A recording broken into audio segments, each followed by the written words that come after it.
Welcome back to first step Educare. तो मैं पिछले क्लास में बताया था क्रॉप प्रोडक्शन के बारे में, जिसमें मैंने बात किया था इरिगेशंस के बारे में, प्रिपरेशन ऑफ फील्ड के बारे में, और भी मैंने बात करी थी बहुत सारी टॉपिक के बारे में। आज जो मैं बात करने वाला हूँ ये हमारे क्लास का तीसरा पार्ट है, और इसमें हम लोग बात करने वाले हैं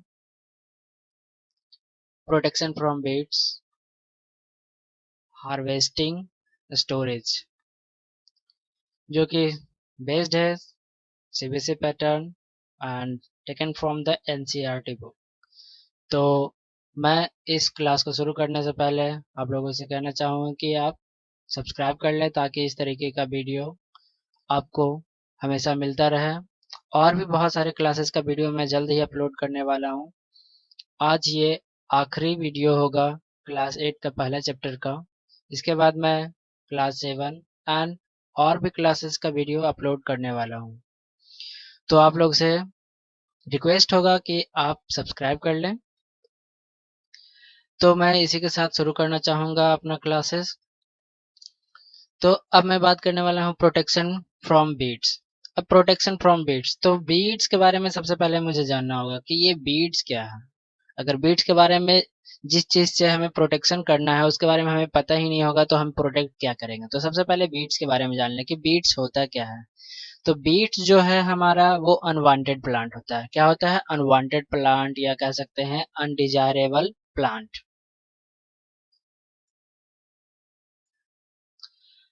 तो बीट्स क्या है? अनडिजायरेबल प्लांट से may grow naturally along with the crops, जो कि क्या होता है? नेचुरली ग्रो कर जाता है क्रॉप्स के साथ। These undesirable plants call weeds. और यही सारे जो अनडिजायरेबल प्लांट्स होते हैं वो क्या कहलाते हैं? आपके वीड्स कहलाते हैं।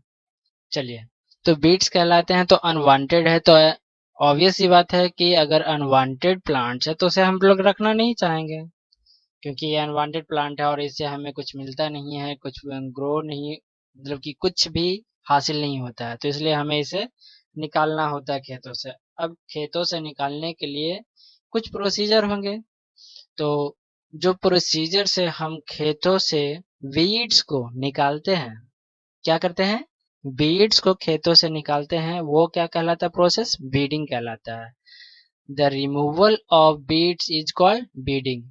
या हम ऐसे भी इसको डिफाइन कर सकते हैं कि the process of removing weeds from the crops is known as weeding. तो वी कैन डिफाइन इट। यहाँ से हम क्वेश्चन भी अराइज कर सकते हैं, व्हाट इज बीडिंग। और ये जो हमारा पैराग्राफ है, इससे हम आंसर दे सकते हैं कि व्हाट इज बीड्स। तो बीड्स के बारे में हम बता सकते हैं कि in a field other undesirable plants may grow naturally along with crops. These undesirable plants are called weeds. चलिए, तो बीडिंग समझ लिए, बीड समझ लिए। अब हम लोग बात करने वाले हैं बीडिंग। अब बीडिंग जो है वो तो हम जान चुके हैं, लेकिन बीडिंग जरूरत क्यों है? क्यों हमें करना चाहिए बीडिंग? तो उसके लिए हमें समझना है कि बीडिंग क्यों जरूरत है, क्यों करना चाहिए हमें बीडिंग। तो weeding is necessary since weeds complete with the crop plants water, nutrient, space and light. तो देखिए, ये क्या करता है? compete करता है। compete का मतलब क्या करना? उसके साथ क्या करता है? साथ साथ, क्या कह सकते हैं? साथ साथ ही वो क्या करता है? जो भी क्रॉप्स के लिए हम न्यूट्रिएंट, वाटर और जो भी चीजें होती है वो सारा बीड्स को भी मिल जाता है। बीड्स भी ऑक्युपाई करने लगता है, यूज करने लगता है। अगर आप फर्टिलाइजर या मैन्योर का यूज करते हैं आप अपने फील्डों में, तो क्या होता है कि वीड्स भी उस मैन्योर को, उस फर्टिलाइजर को यूज करके वो भी ग्रो कर जाता है, जो कि हमारे लिए अनवांटेड है, बेकार है। तो देखिए, हमें क्या करना होता है? उसे हटाना होता है। और साथ ही साथ वो क्या करता है? न्यूट्रिएंट लेता है, स्पेस तो लेता ही लेता है। अगर फसल के जगह पे अगर बीट्स है तो जाहिर सी बात है कि वो बीट्स स्पेस ले रहा होगा। लाइट, जितना लाइट हमें प्लांट्स को मिलना चाहिए वो बीच में आकर क्या कर रहा है? लाइट को ऑब्जॉर्बेशन ऑब्जॉर्ब कर रहा है, और साथ ही साथ वो न्यूट्रिएंट वगैरह वाटर का इस्तेमाल कर रहा है। आगे बात करते हैं। इसलिए वो क्या करता है? वीट जो होता है हमारे फसल के ग्रोथ को अफेक्ट करता है। क्या करता है? हमारे फसल के ग्रोथ को अफेक्ट करता है। चलिए, इसीलिए हम लोग क्या करते हैं? बीड्स को हटाते हैं। अब फार्मर क्या करते हैं, हटाने के लिए बहुत सारे मेथड अपनाते हैं, remove weeds and control their growth. अब क्या करते हैं वो, या तो उसको हटा देते हैं या तो उसके ग्रोथ को नहीं होने देते हैं, कुछ ऐसे केमिकल्स या कुछ स्प्रे वगैरह यूज करते हैं, उसी के बारे में हम लोग अभी बात करेंगे। Tilling before sowing of the crops help in the uprooting and killing the weeds. चलिए, जब हम लोग खेतों की प्रिपरेशन करते हैं तो हमने बात किया था कि ये क्या करते हैं, टिलिंग करते हैं, ठीक है।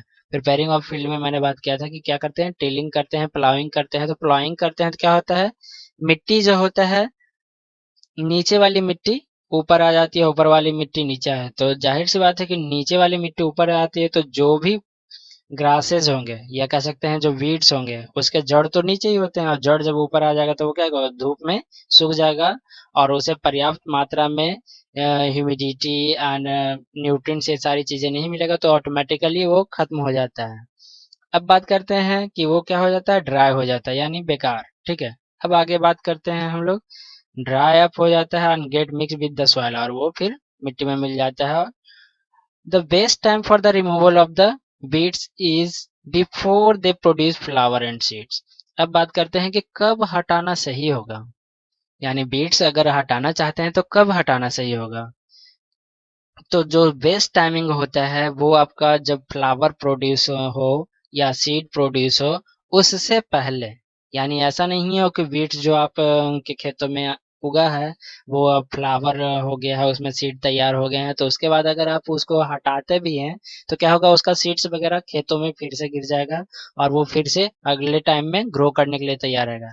इ- इसलिए हमें क्या करना है कि उसमें फ्लावर और सीड्स लगने के पहले ही हमें क्या करना है, उस वीड्स को हटा देना।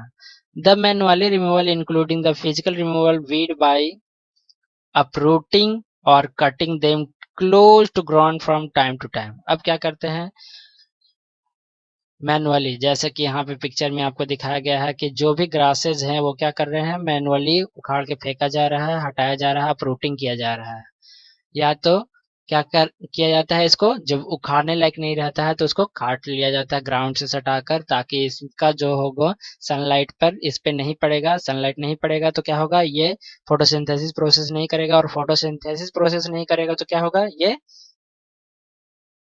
प्रॉपरली ग्रो नहीं करेगा और इससे आगे आपका जो क्रॉप्स लगाए हुए हैं वो आगे निकल जाएगा, तो फिर इसको धूप मिलने से रहा और ये फोटोसिंथेसिस प्रोसेस नहीं करेगा, और फोटोसिंथेसिस प्रोसेस नहीं करेगा तो इसका फूड प्रिपरेशन नहीं होगा, और फूड प्रिपेयर नहीं होगा तो ये ऑटोमेटिकली खत्म हो जाएगा। अब बात करते हैं, this is done with the खुरपी। यहाँ पे जो आपको पिक्चर में हल्का हल्का दिख रहा है ये क्या है, खुरपी है। A seed drill is also used to uprooting the weeds. Weeds are also controlled by using certain chemicals that is called weedicides। जो केमिकल आप यूज करते हैं बीड्स को कंट्रोल करने के लिए उसे क्या कहते हैं हम लोग, बीडीसाइड्स कहते हैं। कुछ एग्जांपल है जैसे 2 है, 2,4-D, सॉरी 4D है, इथेलेस्टर है, फाइलोफोस्ट है, ये सारे जो है क्या है, बीडीसाइड्स के नाम है। अब आगे बात करते हैं हम लोग हार्वेस्टिंग के बारे में। जब आप बीडिसाइड्स या बीडिंग कर लिए हैं तो जाहिर सी बात है कि अब फसल आपका तैयार होने वाला है। जब फसल तैयार हो जाता है तो उसके बाद हम लोग का प्रोसेस शुरू होता है हार्वेस्टिंग। अब हार्वेस्टिंग में क्या होता है, व्हाट इज हार्वेस्टिंग, तो हम लोग कह सकते हैं harvesting of a crop is an important task. Of course, it is important. The cutting crops after the maturing it called harvesting. तो हार्वेस्टिंग का एक छोटा सा एग्जाम डेफिनेशन कह सकते हैं कि ये क्या है, the cutting of crop after it is mature is called harvesting. जब आपका फसल परिपक्व हो जाता है यानी तैयार हो जाता है तो उसे क्या कहते हैं हम लोग, उसको जो खेतों से लाकर अपने घरों में रखने का प्रोसेस या खेतों में काट कर छोड़ने का जो प्रोसेस होता है वो कहलाता है हार्वेस्टिंग। और अब हार्वेस्टिंग में बहुत सारे प्रोसेस हैं, बहुत सारी बातें हैं जिसमें हम लोग बात करेंगे। In harvesting crops are pulled out और cut close to the ground. या तो क्या किया जाता है, ऊपर से जो उसमें फसल या ग्रेन जिसमें ग्रो करते हैं उसको हटा लिया जाता है, या तो जमीन से सटाकर उसको काट लिया जाता है। जैसा कि यहाँ पे आपको पिक्चर में दिखाया जा रहा है, ये मैनुअली इस तरीके से कटाई होती है। ठीक है। अब यहाँ पे harvesting in our country either done by manually by sickle. ये क्या है? ये जो है क्या है? सिकल है। क्या है? सिकल। आगे बात करते हैं बाय मशीन कॉल हार्वेस्टर। और अभी जो मॉडर्न में हम लोग यूज कर रहे हैं बहुत सारे, जिसके बड़े बड़े फील्ड्स हैं, वो क्या करते हैं? मैनुअली काटना उसे संभव नहीं है, तो वो क्या करते हैं? हार्वेस्टर के यूज करते हैं, ताकि वो सारे खेतों की फसल जल्दी काट पाए। In the harvested crops the grain seeds need to be separated from the chaff। chaff means क्या होता है? भूसा। ठीक है। अब क्या करना होता है? chaff को अलग करना होता है। This process is called threshing. इसको क्या कहते हैं हम लोग? थ्रेसिंग कहते हैं। जब ग्रेन्स को, अब किस प्रोसेस को थ्रेसिंग कहते हैं? When we separate grains from chaff is known as और कॉल्ड थ्रेसिंग। आगे बात करते हैं, this is carried out with the help of the machine called combine. और ये जो काम किया जाता है जिसके थ्रू, वो क्या कहलाता है? कंबाइन। यहाँ पे हम कह सकते हैं ये, सॉरी यहाँ पे नहीं है, ये तो आपका थ्रेसर है। ठीक है। इसको कहते हैं थ्रेसर। ठीक है। कंबाइनर की बात करते हैं, तो कंबाइनर क्या होता है? वो ग्रेन्स को अलग करता है। क्या करता है? ग्रेन्स को अलग करता है। Which is in the combined harvester and thresher.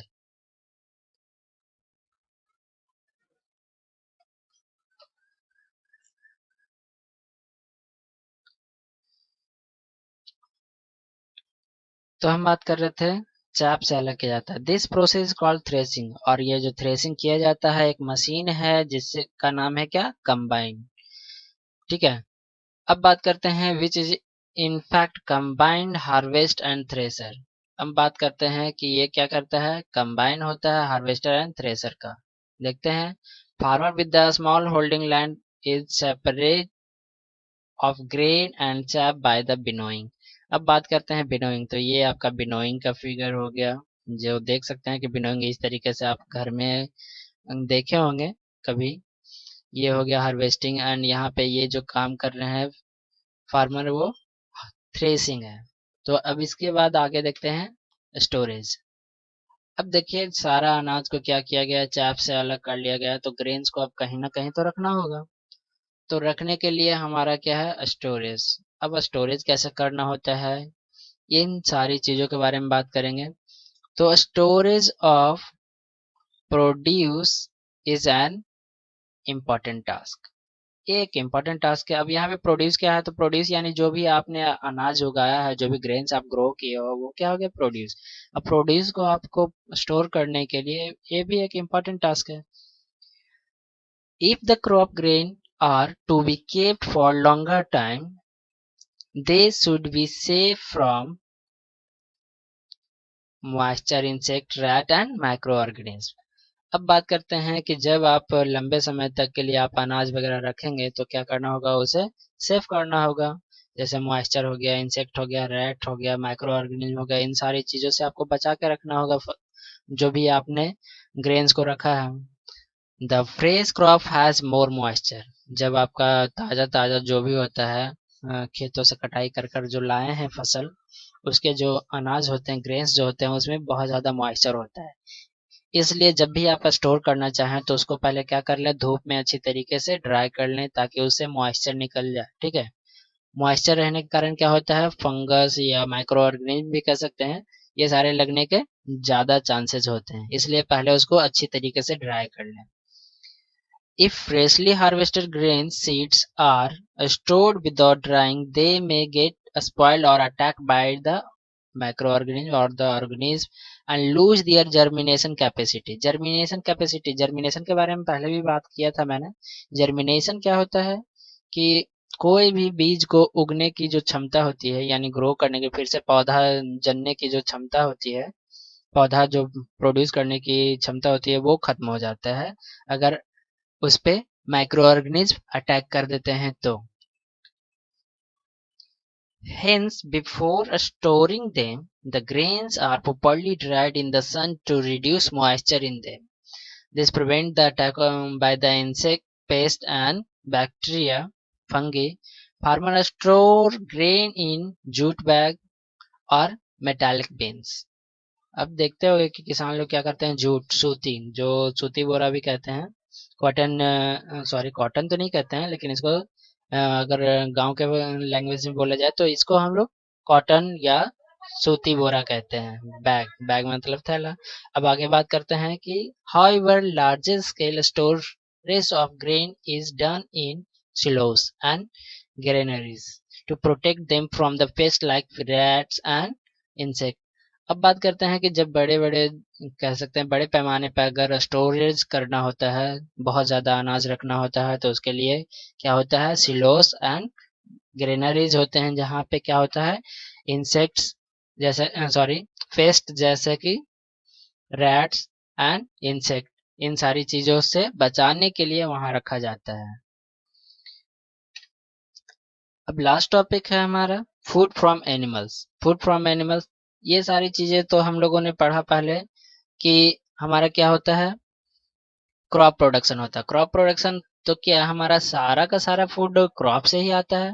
नहीं, अगर हम कहें तो नहीं आता है, क्योंकि हमें दूध, दूध कहाँ से आता है, तो गाय से मिलता है। गाय क्या है, एक एनिमल्स है। इस तरीके से दूध, दही और भी बहुत सारे फूड प्रोडक्ट जो होते हैं वो कहाँ से मिलते हैं, एनिमल से मिलते हैं। So we just have seen that the process of the crop production involve a number of steps like the selection of seeds, sowing, etc. तो अब बात करते हैं कि animal reared at the home or farm have to provide with the proper food, shelter and care. When this is done on large scale is called the animal husbandry. अब बात करते हैं कि चलिए एनिमल से फूड मिलता है तो एनिमल को कहीं ना कहीं तो रखता ही होगा कोई ना कोई। जैसे बहुत सारे किसान खेती करते हैं तो बहुत सारे किसान एनिमल हस्बेंड्री भी करते होंगे, जानवर को भी पाला करते होंगे। जानवर को जहाँ पे अच्छे तरीके से रखना, उसे फूड प्रोवाइड करना, उसको शेल्टर प्रोवाइड करना, मतलब रहने के लिए जगह, और उसका केयर करना, ये सारा जो वर्क किया जाता है, ये सारी चीजें जो किया जाता है वो क्या कहलाता है,